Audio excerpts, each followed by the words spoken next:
அப்பாவின் பாசம் அறியாமல் வளர்ந்த குழந்தையின் கதை. மழலை சிரிப்புடன் பிறந்தாள் அவள். கைகளில் மெதுவாக பிடித்துக் கொண்ட அம்மாவின் விரல்கள், அதுவே அவளின் முதல் உலகம். அப்பா என்ற வார்த்தை அவளின் வீட்டில் இருந்தது. ஆனால் அதன் அர்த்தம் மட்டும் இல்லாமல் போனது. சிறிய வயதில் பள்ளிக்கு செல்லும்போது மற்ற குழந்தைகள் அப்பா என்று அழைத்து ஓடும் காட்சி அவள் கண்களில் ஒரு கேள்வியாக மாறியது.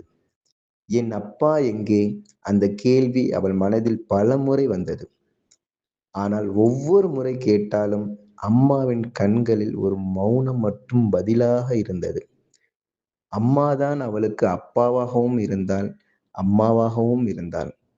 காலை எழுப்புவது, பள்ளிக்கு தயார் செய்வது, இரவில் கதைகளை சொல்லி தூங்க வைப்பது, அனைத்தும் அம்மாவின் பாசத்தில் நனையும் தருணங்கள். ஒரு நாள் பள்ளியில் ஃபாதர்ஸ் டே கொண்டாட்டம். அனைவரும் தங்கள் அப்பாவுடன் வந்தார்கள்.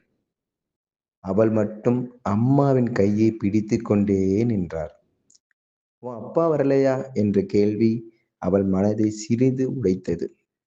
ஆனால் அம்மா மெதுவாக சிரித்து, நான் இருக்கேன் உனக்கு, 2 பேரின் பாசமும் தரேன் என்று சொல்லிய அந்த நொடியில் அவள் உள்ளம் முழுவதும் நிறைந்தது.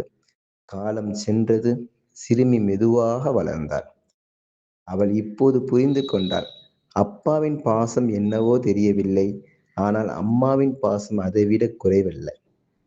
மழையில் நனைந்து வந்தபோது அம்மா தலையை துடைத்து வைத்த அந்த வெப்பம் அப்பாவின் தோளாகவே இருந்தது. தோல்வியில் அழுதபோது அம்மா தோளில் சாய்ந்து அழுத அந்த நிமிடம் அப்பாவின் ஆறுதலாகவே இருந்தது. வெற்றி பெற்றபோது அம்மாவின் கண்களில் தெரிந்த பெருமை 2 பேரின் ஆசீர்வாதமாகவே இருந்தது. இன்று அவள் பெரியவளாகிவிட்டாள். வாழ்க்கையை எதிர்கொள்ளும் தைரியம் அவளுக்கு வந்துவிட்டது. அவள் மனதில் இப்போது ஒரு உண்மை மட்டும், எனக்கு அப்பா இல்லை என்று சொல்ல முடியாது. ஏனெனில் என் அம்மா ஒரே மனிதரில் 2 உலகங்களாக இருந்தாள். அவள் அம்மாவின் கைகளை பிடித்து மெதுவாக சொன்னாள், அம்மா, நான் அப்பாவின் பாசம் அறியாமல் வளர்ந்திருக்கலாம்.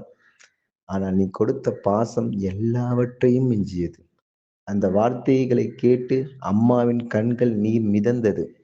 ஆனால் அது துக்க கண்ணீர் அல்ல, பெருமையின் கண்ணீர். ஆனால் அது துக்கம் கண்ணீர் அல்ல, பெருமையின் கண்ணீர். இவ்வுலகில் சில குழந்தைகள் அப்பாவின் பாசம் இன்றி வளரலாம். ஆனால் ஒரு தாயின் பாசம் இருந்தால் அவர்களின் வாழ்க்கை ஒருபோதும் குறைவாகாது. நன்றி. இன்னும் நீங்கள் நம்ம சேனலை சப்ஸ்கிரைப் பண்ணல அப்படின்னா கீழே உள்ள பெல் பட்டனை அமைக்கி சப்ஸ்கிரைப் பண்ணுங்கள். அப்போ தான் நான் போடுற வீடியோ உங்களுக்கு உடனுக்குடன் நோட்டிஃபிகேஷனாக வரும்.